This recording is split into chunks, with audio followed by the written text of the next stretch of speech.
আওয়ামী লীগ করতাম।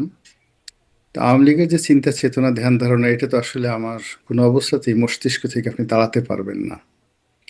আবার যেহেতু বিএনপিতে যোগদান করেছি, একটা দলের মনোনয়ন পেয়েছি, এটা তো চারটিখানি কথা নয়। হুম। তো চারটিখানি কথা নয়, তো সেক্ষেত্রে যেটা হচ্ছে যে কথাবার্তার মধ্যে বিএনপির ভাব চলে আসে, রাজনীতি করি বা না করি।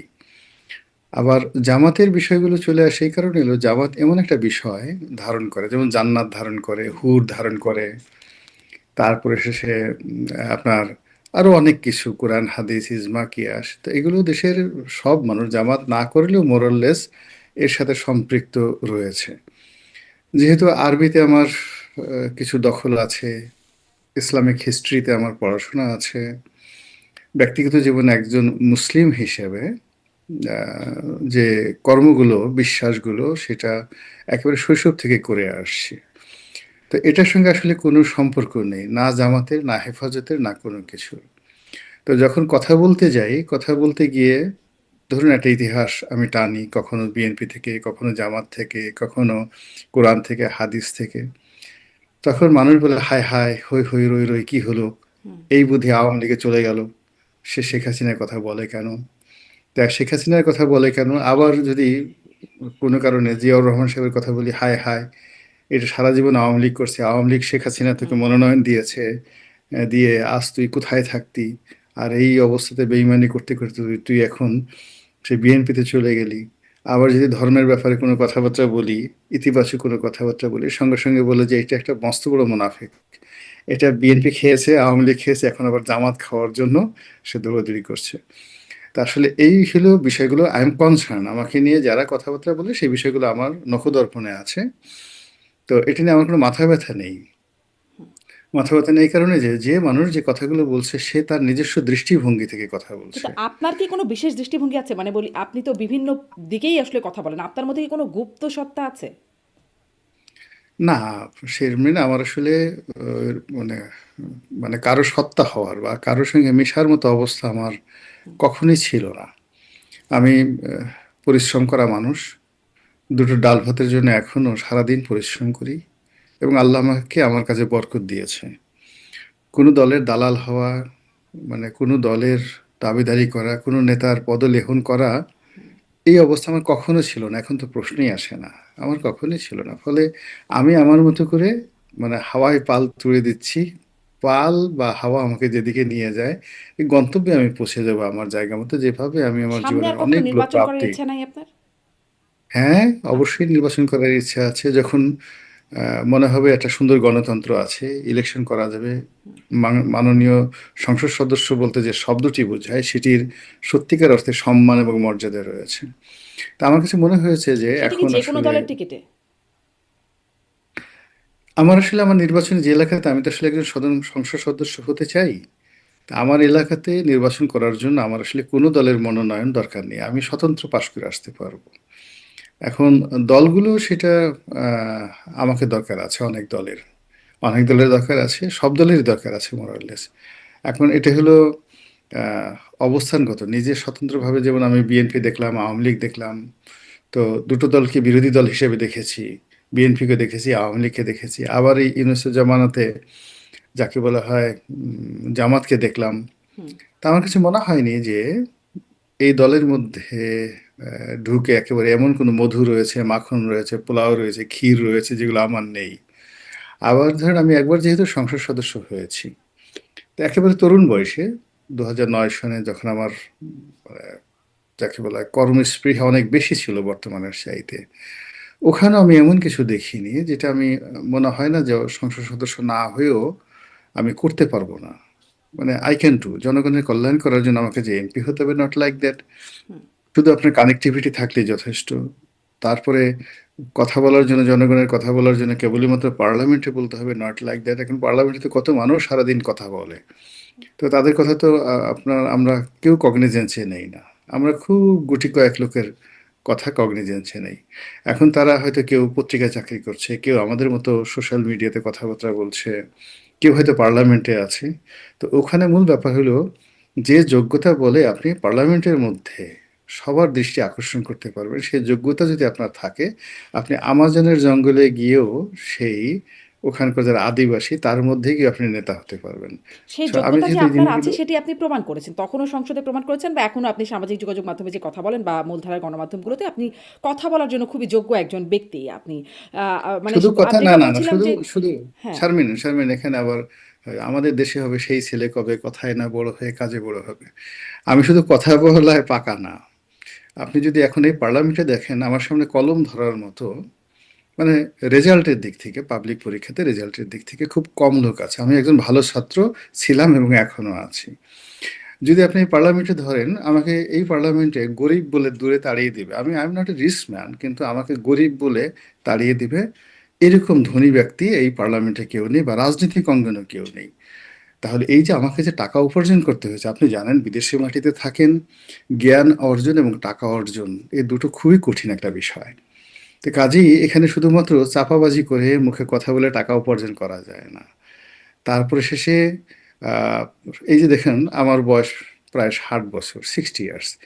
স্টিল আপনি দেখেন 60 ইয়ার্স হলে এর দাঁত পড়ে যায়, ওর নাক হুম, দিয়ে হুম, পশম একেবারে মুখের ভিতরে ঢুকে যায়, কান দিয়ে পশম বের হুম, হয়, হুম।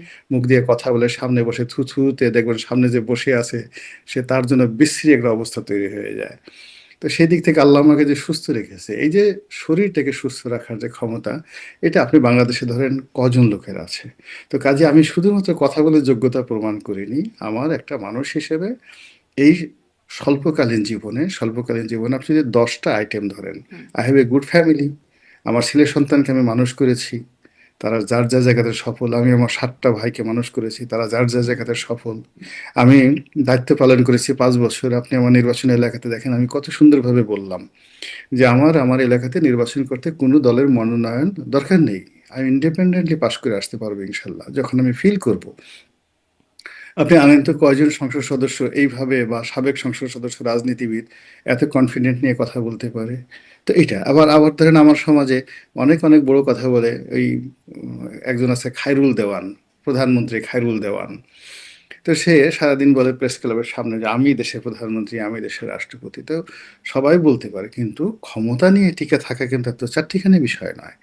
তা আমি তো স্রোতের বিরুদ্ধে বিপরীতে চলা। এখন ধরেন 18 সন থেকে 24 সন পর্যন্ত শেখ হাসিনার প্রবল ক্ষমতার বিরুদ্ধে যে কজন লোক বাংলাদেশের রুখে দাঁড়িয়েছে, আমি তো তাদের মধ্যে একজন। আওয়ামী লীগ চলে গেল, বিএনপির জমানাতে, ইউনূসের জমানাতে আমার সবচেয়ে বেশি সুবিধাভোগী হওয়ার কথা ছিল, কিন্তু আমি তো সেটা হইনি। আমি সেটা হইনি। অনেক সুযোগ ছিল বা এখনো অনেক সুযোগ আছে, তা না করে আমি আমার মতো করে কথা বলে এখন কেমন যাচ্ছি। সুযোগ? না, না, এখন যেহেতু আমি এই দলের মনোনয়ন নিয়ে ইলেকশন করেছি, তো একটা রাজনৈতিক দলের সবচেয়ে বেশি সেনসিটিভ হলে সেই দলের মনোনয়ন কারা পেল। হুম। পদ-পদবীর চাইতেও মনোনয়ন পাওয়াটা সবচেয়ে একটা যোগ্যতম। তো আমি তো বিএনপির মনোনয়ন পাওয়া 2018 সনে একজন লোক।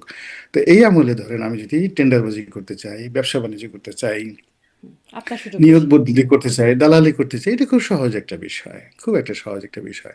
তারপরে আমি যদি বলি যে না ঠিক আছে আমি তারেক রহমান সাহেবের উপদেষ্টা হব, আমি মন্ত্রী হব, টেকনোক্র্যাট কোঠায়, আমি ইলেকশন করলাম না, আমি এটা হব। আর যদি কিছু না হতে পারি, অ্যাটলিস্ট বড় বড় মন্ত্রীদের ব্যাগটা নেওয়ার মতো তো যাকে বলে হাতে এখনো কিছুটা শক্তি আছে।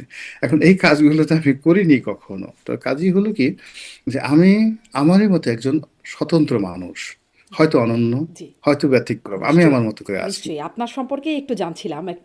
এখন একটু আলোচনায় যাব। তবে শেষ প্রশ্ন আপনার মানে আপনার পার্সোনাল বিষয় দিয়ে আলোচনা শুরু করলাম। আ মানে আওয়ামী লীগের টিকেটে এমপি হয়েছেন, সংসদে গেছেন, বিএনপির মনোনয়ন পেয়েছেন। সামনে কি জামাতে যাবার কোনো সম্ভাবনা আছে? না, জামাতে যাওয়ার কোনো সম্ভাবনা নাই।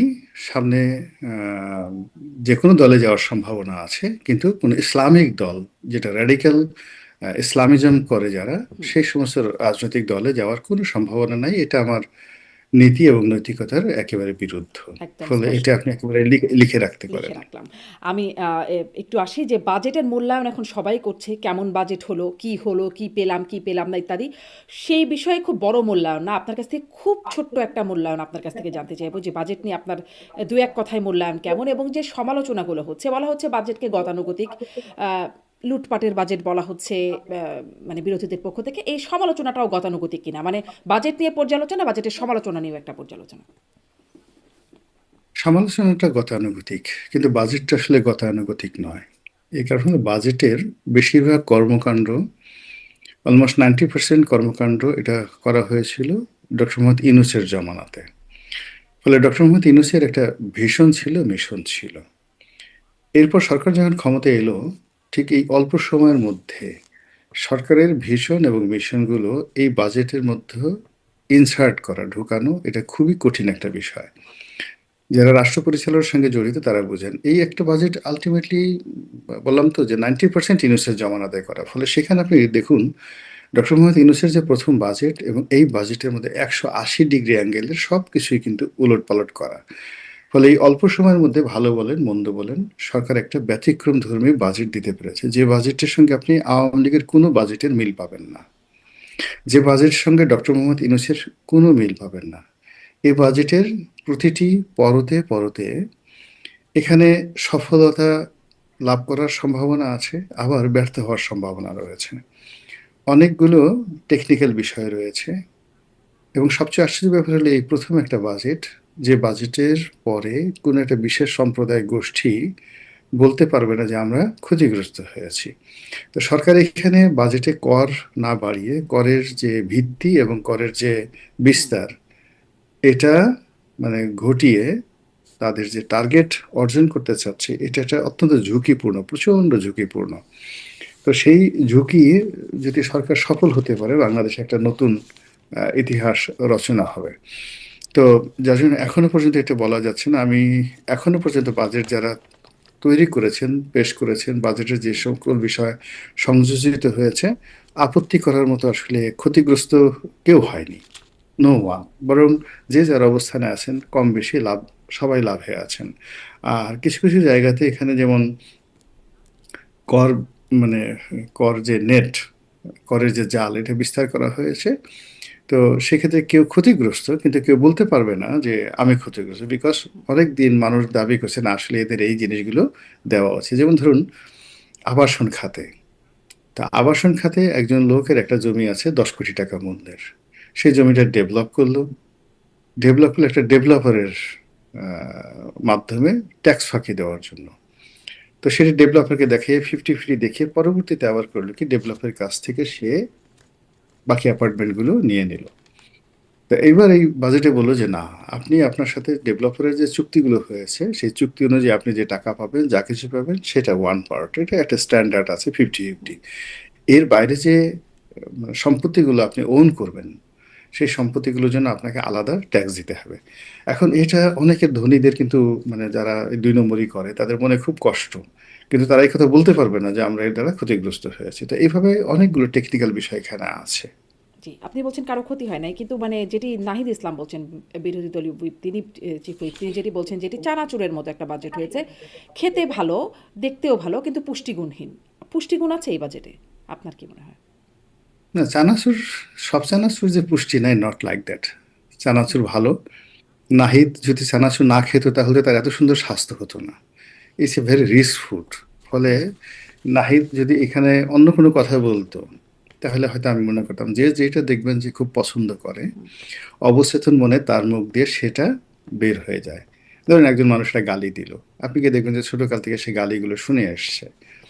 বা একজন লোক দেখা গেল একজনকে আদর করলো, হ্যাঁ, সে ছোটকাল থেকে সেইভাবে আদর পেয়ে আসছে। এখন জামাতের আমির ধরুন কাউকে জড়িয়ে ধরছে, চুম্বন করছে, সো উনি আসলে ওই কালচারের মধ্যে মানুষ হয়েছে, একটা সুন্দর একটা পারিবারিক পরিবেশে হ্যান্ডশেক করে, তারপরে কোলাকুলি করে, ছোটদেরকে চুমো দেয়, বুড়োদেরকে চুমো দেয়, এরকম একটা মানে একটা জান্নাতি পরিবেশে তিনি বড় হয়ে আসছেন। ফলে কি হলো, দেখবেন যে তার আচার আচরণ তিনি যেখানে চলে গেছেন ওটা প্রকাশ হয়ে আসে। নাহিদের একই অবস্থা। নাহিদের আপনি চেহারা দেখেন, সুরত দেখেন, ওর বাবা ওকে অনেক আদর করতো। ওর বাবার চেহারা দেখুন, ওর বাবা অনেক মোটা, ভীষণ রকম মোটা। তো কাজী এরা সবাই চানাচুর খায়, মুড়ি দিয়ে চানাচুর খায়, চিনিও দেয় এর মধ্যে, ঘিও দেয় আর কি। তো যার জন্য সেই বাজেটের মধ্যে সে চানাচুর খুঁজে পেয়েছে। সে, আমি এটা যেহেতু এটা সাইকোলজি আমার একটু পড়াশোনা আছে, আসলে আই ডোন্ট মাইন্ড সে চানাচুর বলেছে। যে চানাচুরের মধ্যে হয় কি, পচা তেল দিয়ে যদি চানাচুর কেউ ভাজি করে তাহলে ওই চানাচুর খেলে পেট খারাপ হয়। হুম। কিন্তু এখন ঢাকা শহরে অনেক আধুনিক প্রতিষ্ঠান আছে যারা ভালো ভালো চানাচুর তৈরি করে। তো আশা করি যে এই সরকার যে বাজেট করেছে সে যদি চানাচুরও হয় তাহলে that will be safe for Nahid. মানে হ্যাঁ, পুষ্টিগুণ নাহিদের সম্পন্ন, কোনো অবস্থাতে পুষ্টিগুণ স্বাস্থ্য সম্পন্ন নেই, চানাচুর। পুষ্টিগুণ সম্পন্ন, তার কোনো অবস্থায় তার পেট খারাপ করবে না, আই এম শিওর। আচ্ছা। তার কোনো পেট খারাপ আচ্ছা, করবে না। তাহলে নাহিদ ইসলাম যদি আপনার কথা শুনে একটু আশ্বস্ত হন। এখন বাজেটের সমালোচনার প্রসঙ্গে সমালোচনা নিয়েও আবার আলোচনা হচ্ছে, যেটি একদম মাননীয় প্রধানমন্ত্রী বললেন, সেটি নিয়ে আবার জামাতের আমির সমালোচনা করলেন, যে তিনি বললেন, মাননীয় প্রধানমন্ত্রী বললেন যে মদের উপর থেকে মদের উপর, সিগারেটের উপর ট্যাক্স বাড়ালাম, এজন্য বিরোধী দল দুঃখ পেয়েছে। এই বিষয়টা নিয়ে জামাতের আমির বলছেন যে তিনি এরকম ভুলভাল কথা বলছেন। তিনি এর আগেও বলেছেন, মানে বিভিন্ন প্রসঙ্গ তুলে বলছেন যে ফরিদপুরে সয়াবিন চাষ, মানে কুমিল্লায় ইপিজেড ইত্যাদি বিষয়গুলো তিনি উল্লেখ করছিলেন তার বক্তব্যে, যে এরকম ভুলভাল বলছেন। আপনার কি মনে হয় আসলে প্রধানমন্ত্রী একটু বেশি ভুলভাল বলছেন? মানে এর আগেও ভাসানী জিয়াউর রহমানের হাতে ধানের শীষ তুলে দিয়েছেন ইত্যাদি কথাবার্তা নিয়ে বহু ট্রলও হয়েছে সামাজিক যোগাযোগ মাধ্যমে। না, এটা হলো কি আসলে, তারেক রহমান সাহেব তো 17 বছর দেশের বাইরে ছিলেন। হুম। তো সেখানে খালি তিনি ইংরেজি শুনেছেন, এবং আইরিশ ইংলিশ, এবং যাকে বলা হয় একদম অ্যাংলো স্যাকসন, যেগুলো ইংরেজি বলা হয়। আপনি ইংল্যান্ডের যে ইংরেজি, এটা কিন্তু আমাদের বাংলাদেশের মতো ইংরেজি না, খুব সহজে বোঝা হুম। যায় না। তো বাঙালি যারা থাকে ওদের সবসময় কান খাড়া করে রাখতে হয় যে কখন কি বলে। তো এরকম 17টা বছর তিনি এরকম একটা জায়গাতে আসছেন, ছিলেন, তারপর বাংলাদেশে আসছেন, এসে এখন এ নিয়ে একবার নোয়াখালীর ভাষা শুনেন, একবার কুমিল্লার ভাষা শুনেন, কক্সবাজারের ভাষা শুনেন, আর তার সঙ্গে সঙ্গে সেই ইংরেজি। তো আপনি তার ব্রেনের মধ্যে আপনি দেখেন অনেকগুলো কিন্তু মানে ডাটা এন্ট্রি হয়, অনেকগুলো প্রসেস হয়, তারপর শেষ অনেকগুলো রসায়ন হয়। আপনি যেমন এখন বাংলাদেশে ছিলেন, টেলিভিশনে করছেন, এখন দীর্ঘদিন যাবত আমেরিকাতে আছেন, হঠাৎ করে বাংলাদেশে আসেন, এসে আপনি ইলিশ মাছ দিয়ে, একদম তরতাজা ইলিশ মাছ দিয়ে ভাত খান, চিংড়ি মাছ দিয়ে আপনি ভর্তা খান, আপনি দেখবেন অ্যালার্জি হয়ে গেছে আপনার। তো এরকম অনেকগুলো ব্যাপার। এখন প্রধানমন্ত্রী বাংলাদেশে আসছে মাত্র অল্প কিছুদিন হলো, তাকে অন্তত একটা বছর সময় দিতে হবে। তো একটা বছরের মধ্যে তিনি বুঝে যাবেন যে স্ক্রিপ্টটা কিভাবে পড়তে হয়, কোথাও কিভাবে পড়তে হয়। তিনি হয়তো, আমি মানে অনেক সময় দেখা গেল যে বোঝা যায়, যেমন কুমিল্লাতে ইপিজেড হবে, কুমিল্লাতে একটা ইপিজেড আছে। হুম। তো সেই তিনি যদি বলতেন 2007। যে ইপিজেড, হ্যাঁ সেটা আছে, তো উনি বলতে পারতেন যে কুমিল্লাতে একটা ইপিজেড আছে, আরেকটা ইপিজেড হতে অসুবিধা কি, আমরা আরো আধুনিক একটা ইপিজেড করব। ঢাকাতে যেমন দুটো ইপিজেড আছে, একটা পুরনো ইপিজেড, একটা নতুন ইপিজেড।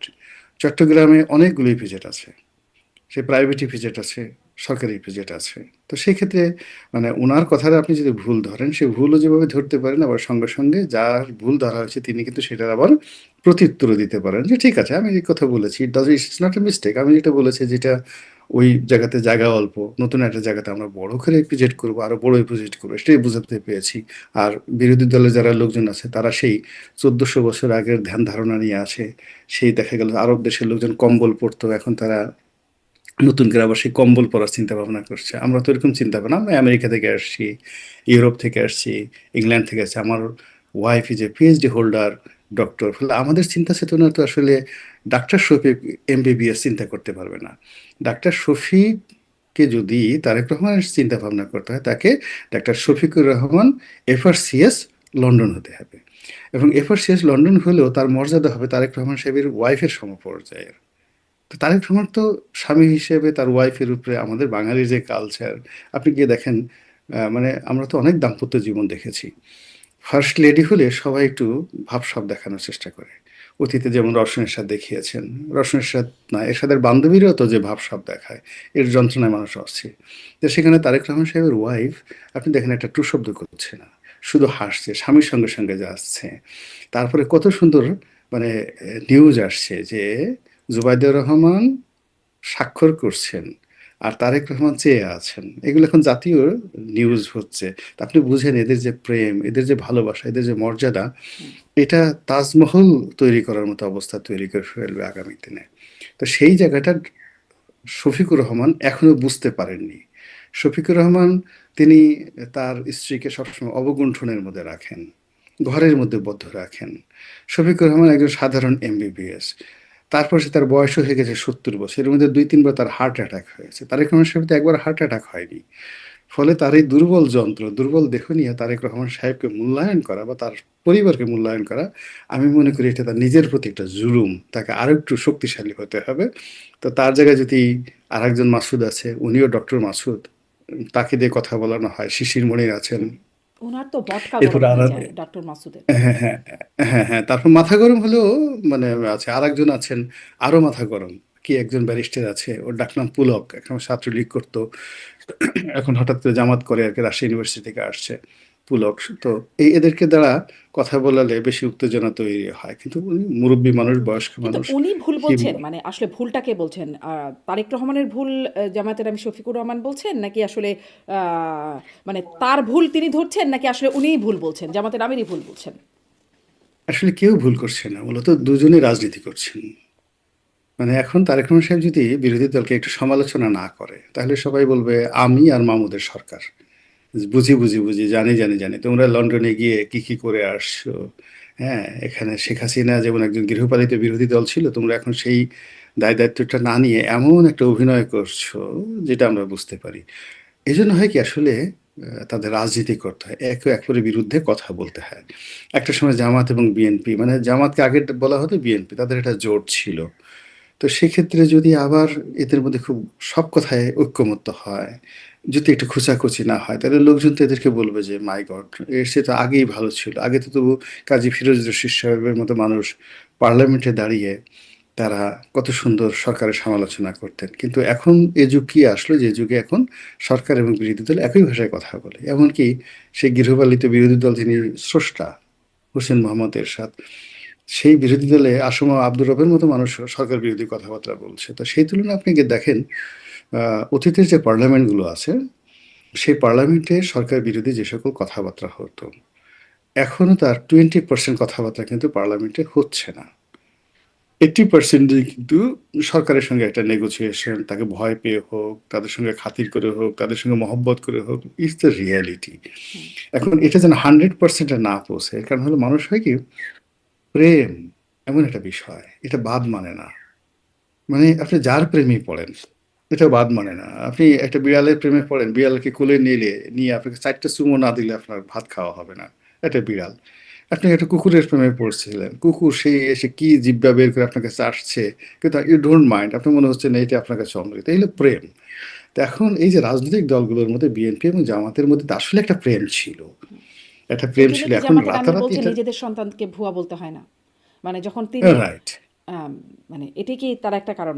আচ্ছা, মানে তাহলে আপনি একটা কিন্তু ব্যাখ্যা দিচ্ছিলেন যে কুমিল্লা ইপিজেড উনি বললেও এটাকে ব্যাখ্যা দিতে পারতেন, ইনি মানে সেভাবে ব্যাখ্যা দিতে পারতেন। আরও কিছু বিষয় আছে, যেমন সংসদে যেটি জামাতের আমির বলছিলেন, আমি সেটাই বলছি, সংসদে প্রাথমিক বিশ্ববিদ্যালয়, মানে এগুলো স্লিপ অফ টাং, তিনি কিছুটা শুদ্ধও করে ফেলেছেন পরপর। বা ধরেন কাজী নজরুল ইসলাম 2014 সালে 30 সালে এসেছিলেন, আসলে 1914 সালে এসেছিলেন, এটাও হয়তো স্লিপ অফ টাং। কিন্তু ধরেন ফরিদপুরে সয়াবিন চাষ হয়, 1979 সালে মৌলানা ভাসানী জিয়াউর রহমানকে ধানের শীষ তুলে দিয়েছিলেন, তুলে দিয়ে কী বলেছিলেন, এই বিষয়গুলো মানে মানে সেগুলো উনার কি স্ক্রিপ্ট রাইটারের দোষ, নাকি উনি স্ক্রিপ্ট পড়েন না আগের প্রধানমন্ত্রীর মতো, নাকি স্ক্রিপ্টের ভুল করেন, আসলে কি মনে হয় আপনার? আমার মনে হয় যে ওনার স্ক্রিপ্ট রাইটার এবং যারা, উনি নিজে এটা ইচ্ছে করে উনি করছেন। ইচ্ছে করে করছেন এই কারণে যে আসলে বাঙালি জাতি লেখাপড়া করতে ভুলে গেছে। এজন্য উনার মুখ দিয়ে মাঝে মধ্যে একটু তথ্য বিভ্রাট ঘটিয়ে মানুষের আগুন লাগিয়ে দেয়, যেন so that they can read. তোমরা পড়ো, তোমরা জানো। আমাকে একটু সমালোচনা করে হলেও তোমরা আসল সত্যটা জানো। মানুষ তো ভুলেই গেছিল যে ত্রিশাল নামের একটা জায়গা আছে, সেই জায়গায় কোনো একটা সময়টিতে কাজী নজরুল ইসলাম গিয়েছিলেন। সালটা বড় ব্যাপার না, গিয়েছিলেন, এটা তো মানুষ ভুলে গেছে। তো এটা যে আমরা জানলাম, আপনি আমি সমালোচনা করছি, এ তো তারেক রহমান সাহেবের জন্য। এজন্য তো আমাদের তাকে সালাম করে আসা উচিত। একটা সময় যে জিয়াউর রহমান সাহেবের সঙ্গে মাওলানা আব্দুল হামিদ খান ভাসানীর একটা চমৎকার সম্পর্ক ছিল, এবং সেই সম্পর্কটা বঙ্গবন্ধুর সাথে আর মাওলানা ভাসানীর সাথে যে সম্পর্ক ছিল, তার চেয়ে আরো বেশি ছিল। এটা আসলে উনি প্রমাণ করতে চেয়েছেন, এবং আমরা ভুলে গিয়েছিলাম সেই দৃশ্যটা। আমরা মনে করেছিলাম যে আব্দুল হামিদ খান ভাসানী এই যে গণতন্ত্রের মানুষ পিতা, পুত্র নয়। তিনি কখনো কোনো মিলিটারি রুলারের সঙ্গে কখনো হ্যান্ডশেক করেননি। এইরকম একটা ভাবসাব। তো যারা এই ধরনের কথাবার্তা বলছে, তারেক রহমান সাহেব তাদেরকে বুঝিয়ে দিয়েছেন ঘটনা আসলে তা না। ঘটনা আসলে তা না। যেখানে কিন্তু বঙ্গবন্ধু যদি শেখ যখন মুজিবুর সেখানে রহমান, তথ্য বিভ্রাট থাকছে, তখন কি মানুষের মনে হচ্ছে ঘটনা আসলে তা না, নাকি মনে হচ্ছে যে আসলে এগুলো ভুলভাল হয়ে যাচ্ছে বা বিভ্রান্তিকর? না, এটা বেকুবরা মনে করছে, কিন্তু যারা বুদ্ধিমান তারা ঠিকই মনে করছে যে আসলে তিনি স্মরণ করাই দিতে চাচ্ছেন। তিনি স্মরণ করে দিতে চাচ্ছেন কি, দেখেন যে তোমরা যে মাওলানা আব্দুল হামিদ খান ভাসানী, আলেমা ভাসানী, এদেরকে অনেক বড় মনে করো, যেখানে বঙ্গবন্ধু নিজে গিয়ে সন্তোষে দেখা করতেন। আচ্ছা, আপনি দেখাতে পারবেন জিয়াউর রহমান কখনো সন্তোষে গিয়ে মৌলানা ভাসানীর সাথে দেখা করেছেন? নেভার। বরং মাওলানা ভাসানী এসে জিয়াউর রহমান সাহেবের সঙ্গে দেখা করেছেন। তাহলে কে বড় হলো? জিয়াউর রহমান বড় হলো, মৌলানা ভাসানীর চেয়ে বড় হলো, বঙ্গবন্ধুর চেয়ে বড় হলো। এই সোজা জিনিসটা তো সরাসরি না বলে, এই যে তিনি যে তার বুদ্ধিদীপ্ত চিন্তা এবং চেতনার মাধ্যমে এই জিনিসগুলো বুঝিয়ে দিয়েছেন, যারা ইন্টেলেকচুয়াল তারা বুঝতে পারছে। উনি তো বোকাদের নিয়ে রাজনীতি করেন না। বোকারা হলো বলো জয় বাংলা, জয় বাংলা, বঙ্গবন্ধু বলো বঙ্গবন্ধু, তারপরে বলো বাংলাদেশ জিন্দাবাদ, বাংলাদেশ জিন্দাবাদ, তো জয়। তারেক রহমান যে নির্বাচনে যে তারপর শফিকুর রহমানের সাথে গিয়ে দেখা করে আসলেন, নাহিদ ইসলামের সাথে দেখা করে আসলেন, তাহলে কি কার চেয়ে কে বড় হলো, এভাবে কি আর হিসাব হয়? না, এখানে তো যে জিনিসটা হলো যে উনি এই যে টোটাল যে জিনিসটা করছেন একটা ব্যতিক্রম। আপনাকে, আমরা যখন কাউকে একটা ঘুষি মারি, জাস্ট আপনাকে একটা ঘুষি মারতে চাই, তাহলে আগে কি করি? হাতটা পেছনে নেই, হাতটা পেছনে নিয়ে তারপরে খুব জোরে একটা ব্লো করি। আমরা দেখুন যে ছাগলটিকে জবাই করছি, কুরবানিতে জবাই করি, ১ বছর খুব সুন্দর করে তাকে লালন পালন করি, গোসল করাই, কুরবানির আগের দিনে খুব গোসল করাই। ফলে রাজনীতিতে কে কোথায় গেল ডাজ নট ম্যাটার। এটা মিনিংটা কি? মিনিংটা হলো এখন ৮ দিন হাসপাতাল বন্ধ হয়ে গেছে। বোঝার চেষ্টা করুন, লাইসেন্স ক্যান্সেল হয়ে গেছে। ইসলামী ব্যাংক হাসপাতাল, তাদের রুটি যে রুজি, সেই রুটি রুজির জায়গায় নিয়ে টানাটানি হচ্ছে। আর তারা এখন সবাই কান্নাকাটি করছে যে হুজুর বাঁচান। আপনি যদি এত দাগা দিবেন, হ্যাঁ, ওই যে একটা মুজিব পরদেশের একটা বিখ্যাত গান আছে, আমার সাদা দিলে কাদা লাগাই গেলি রে বন্ধুয়া। তো এইরকম যে আপনি যদি ইসলামী ব্যাংক নিয়েই নিবেন, কেন আমার বাসায় গিয়েছিলেন? আমাকে, এই আমার বাসায় না গেলে হতো, আমি প্রথম দিন থেকে সতর্ক থাকতাম আপনার ব্যাপারে। এই যে আমার যে সাদা দিল, আপনাকে আমি বিশ্বাস করেছি, এখন এখানে আপনি কাদা লাগাই দিলেন, এখন আমি কই যাব? আমার শেখ হাসিনার কাছে যাওয়ার জায়গা নেই, নিজে গিয়ে যাবে স্বতন্ত্র দাঁড়াবো, আমার সেই শক্তি নেই। আর আপনার সাথে যে আমি এই মুহূর্তে ফাইট করবো, আপনি রাষ্ট্রের ক্ষমতায় আছেন, তাও সম্ভব নয়। ফলে it's a politics, it's a super, মানে মানে সুপারলেটিভ ডিগ্রির পলিটিক্স, যেটা তারেক রহমান সাহেব শুরু করেছেন। তাকে আপনি নিউ পলিটিক্যাল ফিলোসফার হিসেবে আপনি আখ্যায়িত করতে পারেন, যে তিনি যা কিছু বাংলাদেশে করেছেন এটা অতীতে কেউ করেনি আর কেউ কল্পনাও করেনি। আর ভবিষ্যৎ মানে অতীতে কেউ বলেও নাই যে আমি প্রধানমন্ত্রীর কাজ করবো। আচ্ছা, একজন প্রধানমন্ত্রী ফ্লাইং শার্ট পরবে, ইন করবেন না, এটা কি কেউ কখনো বলেছে, বিশ্বাস করেছে? একজন প্রধানমন্ত্রী একটা সাধারণ মানের ঘড়ি পরবেন, তারপরে সাধারণই পড়েন। একজন প্রধানমন্ত্রী তার স্ত্রীর মাথায় ছাতি, বাংলাদেশে বসে ছাতি তুলে ধরবেন। একজন প্রধানমন্ত্রী 9-10-এর ছেলে মেয়েদের মতো পিছনে ব্যাকপ্যাক নিয়ে প্লেনে উঠবেন। আপনি কি এটা কখনো চিন্তা করেছেন? ইটস এ পলিটিক্যাল ফিলসফি, রাজনৈতিক দর্শন। এই পুরো দর্শনটা শেখ হাসিনা যেভাবে তৈরি করেছিলেন, যে she is Julius Caesar, she is Napoleon Bonaparte, she is বাদশাহ হারুন আর রশিদ, সম্রাট আকবর, এইরকম। আর সেখানে বর্তমান প্রধানমন্ত্রী তিনি নিজেকে নিয়ে আসছেন খলিফা উমর ইবনুল খাত্তাব। তো খলিফা উমর ইবনুল খাত্তাব হওয়ার জন্য তিনি ঘোরাফেরা করছেন, রাতে যাচ্ছেন, স্বাভাবিক জীবনযাপন করছেন। আর জামাতের আমিরও তো খলিফা উমর ইবনুল খাত্তাব হতে চায়। তো এটা নিয়ে টানাটানি হচ্ছে না? সেই টানাটানির কারণে কি হচ্ছে, তারেক রহমান সাহেব জিতে গেছেন। হ্যাঁ, তো সেই জিতে যাওয়ার কারণে এখনো তো মানে জামাতের আমির তো তার পোশাক পরিবর্তন করেন নাই, তিনি তার আগের মতো আছেন। কিন্তু তারেক রহমান সাহেব তারেক রহমানের মতো, সে একটা আলাদা, মানে মোদি যেভাবে একটা ভারতে একটা নতুন পোশাক তৈরি করেছেন, নতুন একটা স্টাইল তৈরি করেছেন, সে নিজে মানে গাড়ি চালাচ্ছেন, সেই গাড়ির সামনে লোকজন দৌড়াচ্ছে। আচ্ছা, প্রধানমন্ত্রী গাড়ির সামনে অতীতে কখনো কেউ দৌড়াইছে বলেন? কেউ কখনো দৌড়ায়নি, মন্ত্রীরা দৌড়াচ্ছে। আচ্ছা, তিনি বিরোধী দলীয় থেকে একজন আন্দালিব রহমান পার্থকে এনে তার পাশে বসালেন। নিঃসন্দেহে পার্থ তো তাকে বলেনি যে লিডার বা তারেক ভাই, আমি আপনার পাশে একটু বসতে চাই, এবং আপনার পাশে বসে আপনি যখন গাড়ি চালাবেন আমি তখন একটা সেলফি তুলবো, আর সেই সেলফি তুলে আমি অবশ্যই এটা ফেসবুকে দেবো। এটা পার্থ কখনো বলেনি। নিঃসন্দেহে পার্থর যেহেতু একটা গ্রেট ফলোয়ার আছে, তারেক রহমান সাহেবের এটা একটা অসাধারণ একটা রাজনৈতিক দর্শন, যে পার্থর মতো একজন হ্যান্ডসাম, ইয়াং, প্রগ্রেসিভ, তরুণদের মধ্যে যার প্রচুর ভক্ত আছে, তার মতো লোক বিরোধী দলকে নিয়ে পাশে বসিয়ে তিনি যে গাড়ি চালালেন, এখন দেখেন তার দলের সব লোকের তিনি মধ্যে একটা বিরোধী দল কেন ইদুরদৌর হয়ে বলছেন? গেছে। তিনি তো আসলে জোটেরই সদস্য, তারা তো। হ্যাঁ, ধরেন ওই যে জোটেরই সদস্য, এখন এই সেম সুযোগ পাওয়ার, দেখেন এই সেম সুযোগ দ্বিতীয়বার পেল কক্সবাজারে গিয়ে সালাউদ্দিন সাহেব। এখন যারা প্রধানমন্ত্রীর পাশে এই গাড়িতে বসে সেলফি তুলতে পারছেন, তারা মনে করছেন we are the luckiest person. এই জন্য হয় কি, প্রধানমন্ত্রী গুড বুকে যাওয়ার জন্য দিন রাত তারা জিকির করছে, ফিকির করছে, চেষ্টা করছে, তদবির করছে। কে ওখানে বসবে? আচ্ছা, শহীদুদ্দিন চৌধুরী আনি, তিনি তো প্রধানমন্ত্রীর কাছে, তার কি একটু বসার শখ হয় না? ফলে কি হয়েছে, যদি বসতে চাও তাহলে আরো কাজ করো, আরো প্রধানমন্ত্রীর কাছাকাছি আসো। কিংবা এতগুলো মন্ত্রণালয় দেওয়া হয়েছে রবিউলকে, রবিউল কি একটু বসতে ইচ্ছা করে না যে ঠিক আছে পার্থ ওখানে মন্ত্রী হলো না, কিচ্ছু হলো না, জোটের সঙ্গী, সে শুধু বসলো না, সঙ্গে সঙ্গে একটা সেলফিও তুলে ফেললো। তো এই যে সুযোগটা সে পেলো, আমার কি স্বাদ জাগে না? আমার কি ইচ্ছা হয় না? তো তখন কি করবে, আচ্ছা ঠিক আছে, তোমার যখন ইচ্ছা হয় তখন তুমি কাজ করো, আরো বেশি বেশি কাজ করো, আমাকে খুশি করো, দেশের জন্য কাজ করো, রাষ্ট্রের জন্য কাজ করো। হি ইজ পার্থ এ কি জিনিয়াস, করেছেন দেশের পলিটিক্যাল জন্য, জিনিয়াস। রাষ্ট্রের জন্য, যার কারণে মানে সুযোগটা পেলেন? এটা তো একান্ত প্রধানমন্ত্রীর ব্যাপার, এটা আপনার আমার ব্যাপার না। আপনি তো পার্থর সাথে ছবি তুলেন নাই, আমি তো ছবি তুলিনি। যদি আমি ছবি তুলতাম পার্থের সঙ্গে, তাহলে আমরা মনে করতাম যে না, I have seen something extraordinary. পার্থর সঙ্গে তো আমার খুবই ভালো সম্পর্ক, কিন্তু কোনোদিন আমার তার সঙ্গে পাশাপাশি কোনো ছবি তোলা হয়নি। তো সেদিক থেকে এখন প্রধানমন্ত্রী যেহেতু তুলেছেন, তিনি পার্থর মধ্যে এমন কিছু পেয়েছেন যেটার কারণে সেই পার্থর যে ঘ্রাণ, তার ব্যক্তিত্ব, তার সব কিছু, মানে এমন কিছু তিনি পেয়েছেন যেটাতে প্রধানমন্ত্রী আকর্ষিত হয়েছেন এবং তাকে তার পাশে বসিয়েছেন। এটা চারটিখানি ব্যাপার নয় শারমিন, এটা অনেক বড় একটা বিষয়। জি। আপনি স্বরাষ্ট্রমন্ত্রীর কথা বলছিলেন যে তিনিও এই সুযোগ পেয়েছেন। স্বরাষ্ট্রমন্ত্রী অনেক বেশি মানে তার উপরে লাইমলাইট। অনেকে তাকে সর্ব মন্ত্রণালয়ের মন্ত্রী এভাবেও বিরোধী দল বলছেন। কদিন আগে শুনেছিলাম ডি ফ্যাক্টো প্রধানমন্ত্রী হিসেবেও তাকে বলছে বিরোধী দলের পক্ষ থেকে। মানে এই যে তিনি আসলে সব বিষয়েই কথা বললেন সংসদে, সংসদের বাহিরে। প্রধানমন্ত্রীর মানে কন্ট্রোল বা গ্রিপ কি এর মাধ্যমে কমে যায়? মানে তিনিই কি বেশি লাইমলাইটে থাকেন, না, না, প্রধানমন্ত্রী নন? না, না, না, এখানে আপনি প্রধানমন্ত্রীকে যদি সম্রাট আকবর চিন্তা করেন, তাহলে তাকে চিন্তা করেন বৈরাম খান। একজন বৈরাম খান ছাড়া আকবর হতে পারেননি, আর আকবর ছাড়া কখনো বৈরাম খান হতে পারত না। এই বৈরাম খান তো একটা সময় তার বাবা হুমায়ুনের আন্ডারেও তিনি সেনাপতি ছিলেন।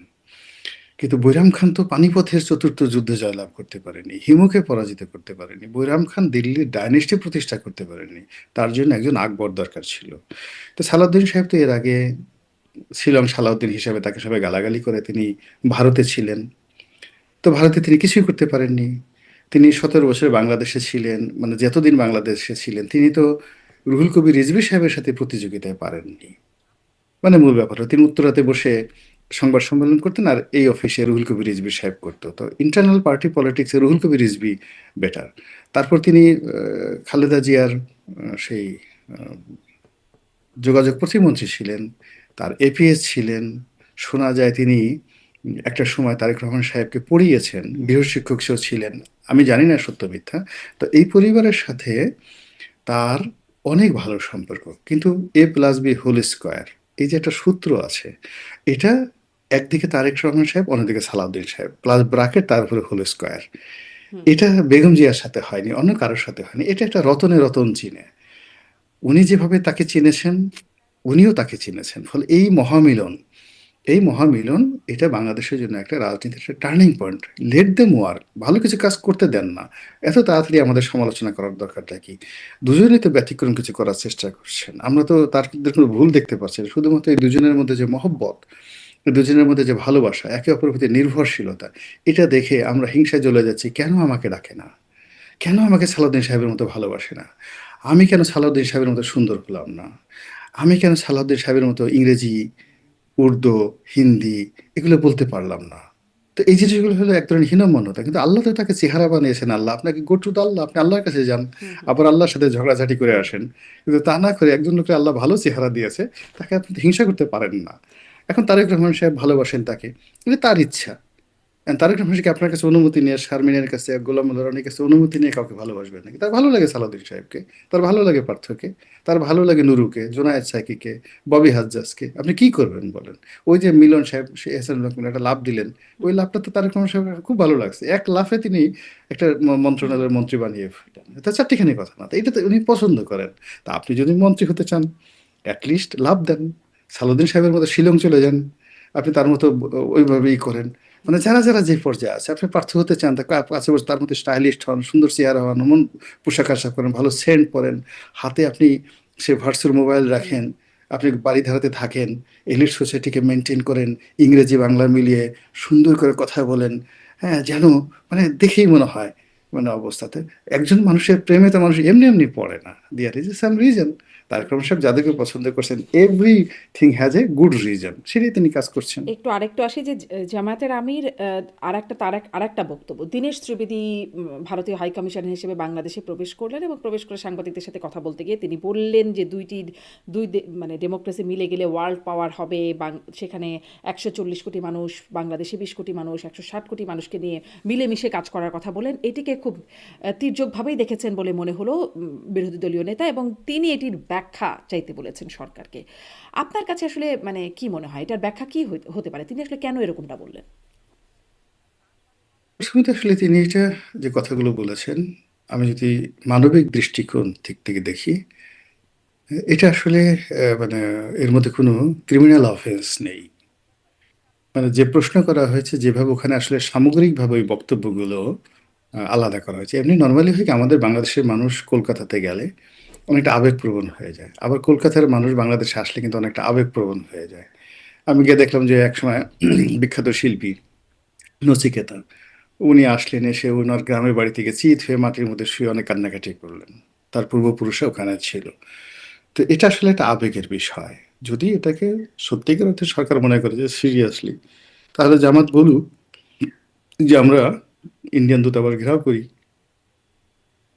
জামাত বলুক যে আমরা এই দূতাবাসের যে রাষ্ট্রদূত তার বাংলাদেশ থেকে প্রত্যাহার না করা পর্যন্ত আমরা সংসদে যাব না, সংসদ বয়কট করলাম। জামাত বলুক যে আগামী যতদিন এই লোক আছে আমরা ইন্ডিয়ান দূতাবাসের কোনো দাওয়াতে হুম। কখনো আমরা যাব না।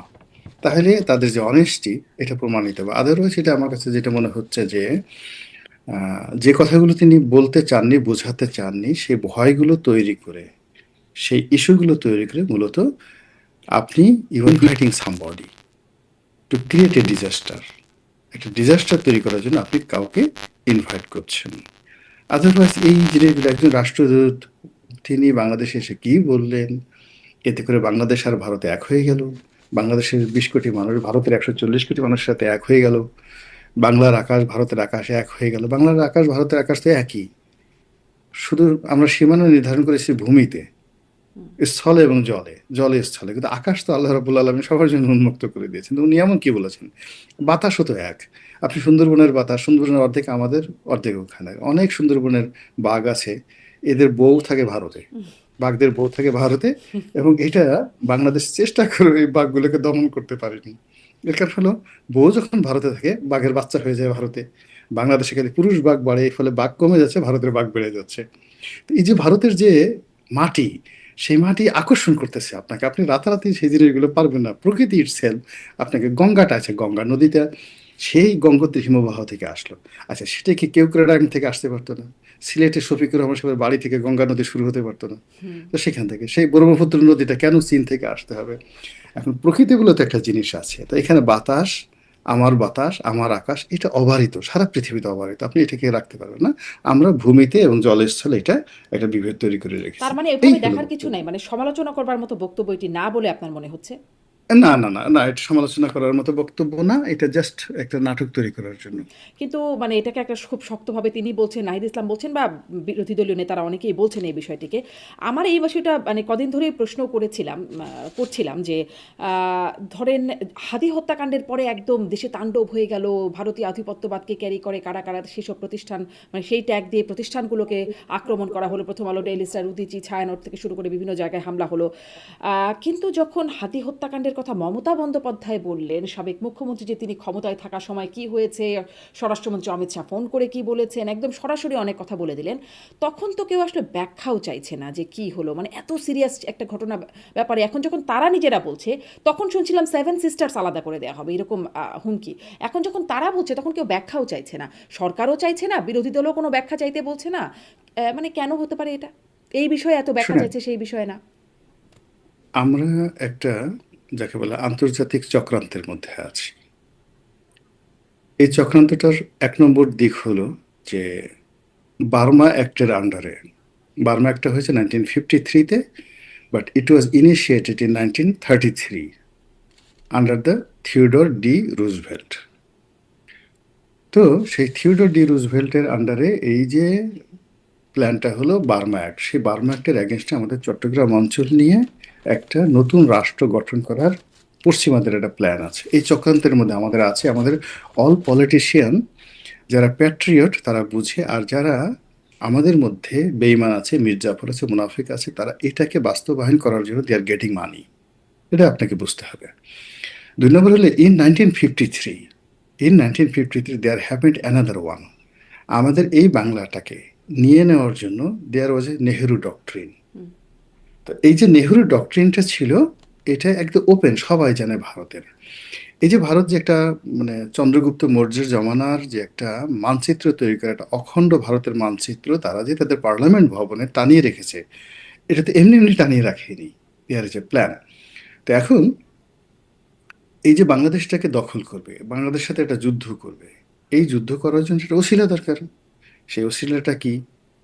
এখানে জঙ্গিবাদ বাড়ছে, এখানে দক্ষিণপন্থী বাড়ছে, এখানে বোমাবাজি হচ্ছে, এখানে সেভেন সিস্টার দখল করার হুমকি আসছে, এবং এই কাজগুলো অনেক আমাদের মধ্যে রাজনীতিবিদদের মধ্যে বেইমান আছে, মুনাফিক আছে, সব জায়গাতে আছে, যারা ভারতের টাকায় এই কথাগুলো বলে আমরা সেভেন সিস্টার দখল করব।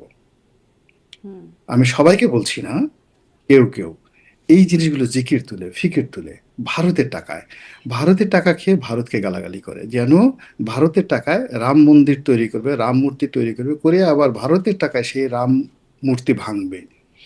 এইটা হলো একটা পলিটিক্যাল, যাকে বলা হয় ম্যাথোলজি।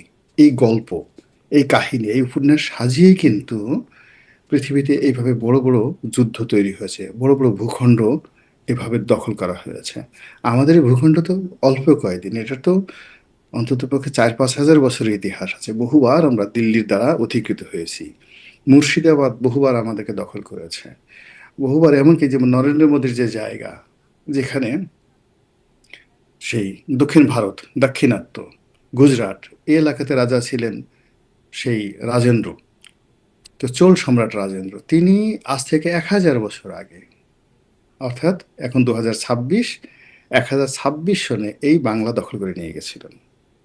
১,০০০ বছর আগে। কেন জানেন? এই যে গঙ্গার পানি এই অন্যদিকে প্রবাহিত করার জন্য, এই পানির জন্য তিনি এত দূর পথ, সে দাক্ষিণাত্য এখানে এসে যুদ্ধ করেছেন। ফলে এই বাংলাকে দখল করা, এটাকে কেটে টুকরো টুকরো করা। এই বাংলাতে একটা সময় ১২ ভূঁইয়ারা ছিল। হোয়াট ডাজ ইট মিন? আজকের এই যে বাংলা ১২টা ভাগে বিভক্ত ছিল, আবার এই ১২টা ভূঁইয়া তারা মারামারি করেছে। ফলে আমাদের এই বাংলা যদি ভবিষ্যতে ১২টা ভাগ হয়ে যায়, আপনি কি বলবেন? অতীতে ছিল না এটা? আবার এই বাংলা বহু বছর, শত বছর বাংলা, বিহার, উড়িষ্যা একত্রে ছিল।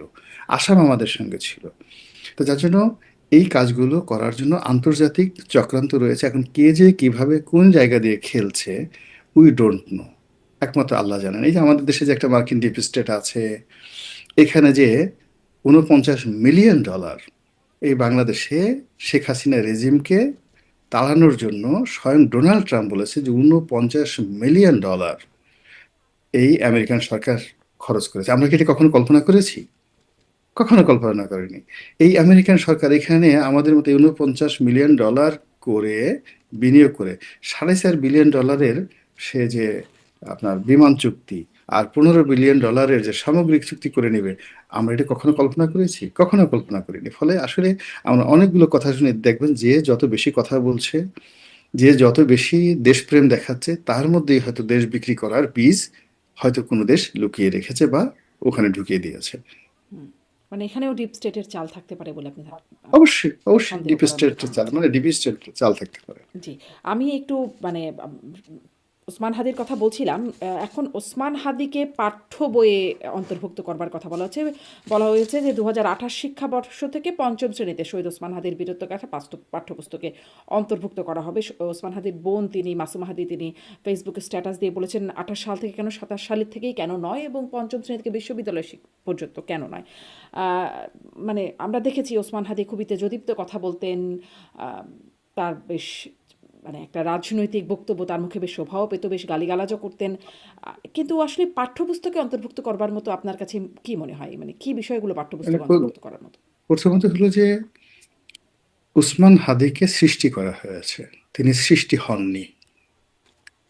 আমাদের এই সমাজে যারা, আমি তো বললাম যে একজন মানুষ দীর্ঘদিন পরিশ্রম করে একটা সফলতার দ্বার প্রান্তে পৌঁছে যায়, সে এমপি হবে, মন্ত্রী হবে, এখন বা রাজনীতিবিদ নেতা হবে, সবার একটা আউটস্ট্যান্ডিং লং একটা যাকে বলা হয় ইতিহাস থাকে। এখন ধরেন এই নাহিদ, সার্জিস, বা আমি উইথ ডিউ রেসপেক্ট যারা যারা এই সময়টাতে বিপ্লবে আসছে, এখন আমরা তো তাদের কাউকে চিনতাম না। আমরা বড় জোর নুরুকে চিনতাম, বড় জোর রাশেদকে চিনতাম, নুরু রাশেদের বাইরে কিন্তু আমরা কাউকে চিনতাম না।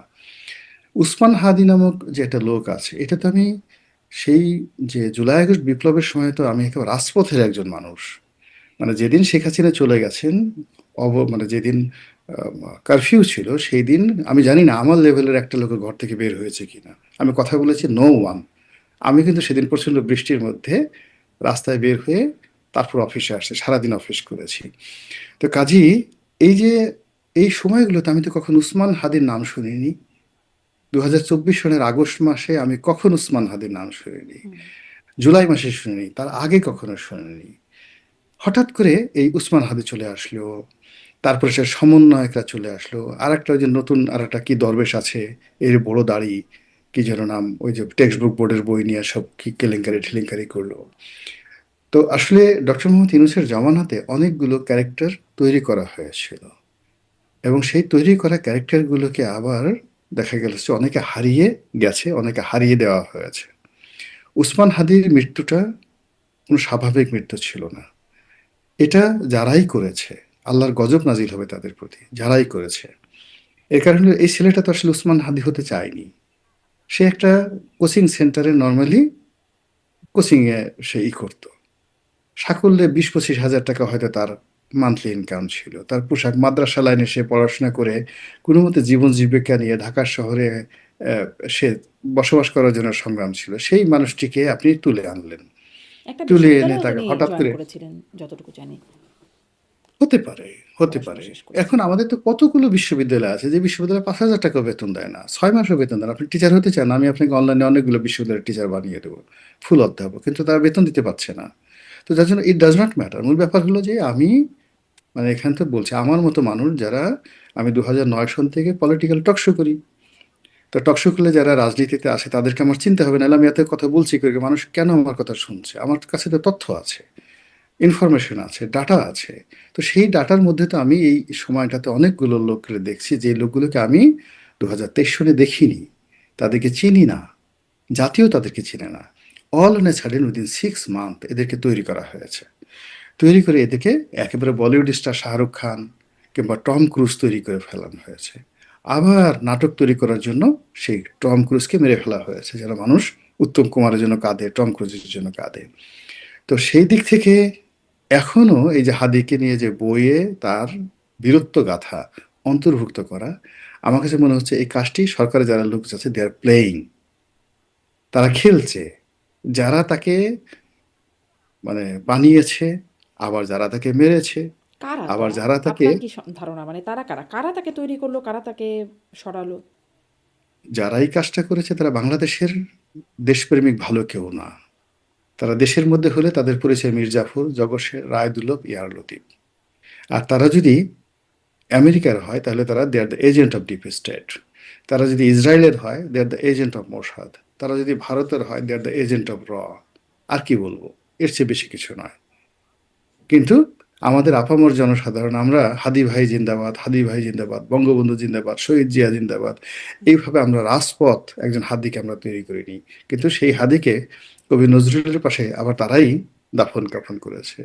সেই হাদিকে মানে তার জানাজাতে যে বিশাল আয়োজন করে সবকিছু করা হয়েছে, আবার সেই ক্রেডিটটা মানে যারা করেছে তাদেরকে পরাজিত করে তাদের হাত থেকে হাদির যে ক্রেডিট, সেই ক্রেডিটটা বর্তমান সরকার তাদেরকে বইতে এনে দিতে চাচ্ছে। এটা একটা নোংরা প্রতিযোগিতা। এটা একটা মানে যাকে বলে এটা ভালো প্রতিযোগিতা না। এই কাজটি কিছু কিছু জায়গাতে আসলে সত্য কথা বলতে হয় রাষ্ট্রপ্রধানকে, সরকার প্রধানকে। আজকে আমি যে কথাটা বললাম সেই কথাটা যদি তারেক জিয়া বলতে পারতেন সংসদে দাঁড়িয়ে, পুরো জাতি বলতে yes, he is the leader. এই যে আজকে আমি যে কথাগুলো বললাম ঠিক সেম কথাটা, যে নো এটা হবে না, ইম্পসিবল, হু ইজ হি, এই কথাগুলো আজকে দেখেন আমরা অনেকেই বলছি বাংলাদেশে। কেন সরকারি দলের যারা লোকজন আছে তারা বলতে পারছেন, তারা হাদিকে নিয়ে তারাও ব্যবসা করতে চাচ্ছেন। অতীতে যাবে এবং আমি মনে করি হাদি তাহলে কি এবং তার ভাই, হাদির ভাই যা বলেছেন যে এর সাথে জামাত আমিরের একজন পিএস আছেন, এর সাথে সরকারি দলের মন্ত্রী এমপিরা আছেন, অন্তর্বর্তী সরকারের উপদেষ্টারা এই মানে হত্যাকাণ্ডের পেছনে আছেন। মানে ব্যাপারটা কি এরকম? তার বক্তব্যের সাথে কি আপনার মানে বিশ্বাসযোগ্য মনে হয়? না, তাই যদি হয় মানে সে যদি if he use to believes, সেটা যদি সে বিশ্বাস করে তার আগে হি শুড রিজাইন সরকারি চাকরি থেকে। কারণ এই সুযোগটা তাকে দেয়া হয়েছে হাদিকে উপলক্ষ করে, বা রাষ্ট্র হাদিকে তার পরিবারকে যে ফাইন্যান্সিয়াল বা ফিনান্স বেনিফিট গুলো দিয়েছে, সেই বেনিফিট গুলো তো আসলে তাদের আসলে ফেরত দেওয়া উচিত। আত্মমর্যাদা বোধ থাকলে তাদের বলা উচিত যে নো, আমরা এই জিনিসটা নেব না। এখন আমার কোনো ব্যাপারে যোগ্যতা নেই, অথরিটি নেই, অথচ আপনি আমাকে একটা জিনিস দিলেন, আমি সেটা নিলাম। ফলে হাদির ভাই যেটা বলেছে, আমি এটির ব্যাপারে আসলে আমি কোনো মন্তব্য করতে চাই না। তিনি যদি বলতেন যে নো, আমি এই জিনিসটা এই ঘটনা হয়েছে, আমি ওই সময়টাতে বলতে পারিনি, বললে আমাকে মেরে ফেলতো, ফলে আমি একটা সময় আসছি, ফলে আমি এই সমস্ত জিনিসগুলো প্রত্যাখ্যান করলাম, this is the Real factor. আমি শেষ প্রশ্ন করি, মানে আরেকটা ভিন্ন প্রসঙ্গে, যে চট্টগ্রামে জাতীয় দলের ক্রিকেটার নাঈমকে পুলিশ তুলে নিয়ে গেছে, পিটিয়ে নিয়ে গেছে একদম, এবং তার সাথে বেশ দুর্ব্যবহার করা হয়েছে। তারপরে যখন তামিম ইকবাল ফোন করেছেন, তাকে সসম্মানে ছেড়ে দেওয়া হয়েছে, তখন তার সাথে খুব ভালো ব্যবহার করা হয়েছে, তিনি এটি সংবাদ সম্মেলন করে জানিয়েছেন নাঈম। মানে মাঝখানে তো আমরা দেখলাম পুলিশ আসলে সামনে, চোখের সামনে মব হয়ে যায়, পুলিশ কিছু করতে পারে না, পুলিশের মনোবল ভেঙে গেছে, এই কথাগুলো খুব শুনতাম, পুলিশের মনোবল মনোবল। এখন কি আবার সেই মনোবল মানে আগের মতো ফিরে এসেছে বা আগের চেয়েও বেশি ফিরে আসছে? আসলে আপনার কাছে কি মনে হয়? না, পুলিশের মনোবল সবসময় ছিল। থানার ওসি হওয়ার জন্য যে মনোবল দরকার এবং যে ধনবল দরকার, মনোবল এবং ধনবল দুটেই পুলিশের ছিল। এসপি হওয়ার জন্য যে মনোবল ধনবল দরকার সেটা তাদের ছিল। আবার এখন সরকারকে তুষ্ট করার জন্য তারপরে মব তৈরি করে, মবিস্টদেরকে লাগিয়ে যে কোনো একটা পরিস্থিতি তৈরি করে সেখান থেকে টাকা রোজগার করার জন্য যে মনোবল দরকার সেটা পুলিশের আছে। তো কাজেই পুলিশ পুলিশের মতো চলছে। এখন এটাকে সত্যিকার অর্থে জনবান্ধব একটা পুলিশ, যে পুলিশ কখনো মানে এভাবে আহ, মানে যে অপকর্মের কথা আপনি বললেন, এই ধরনের অপকর্ম করবে না, সেই পর্যায়ে যাওয়ার জন্য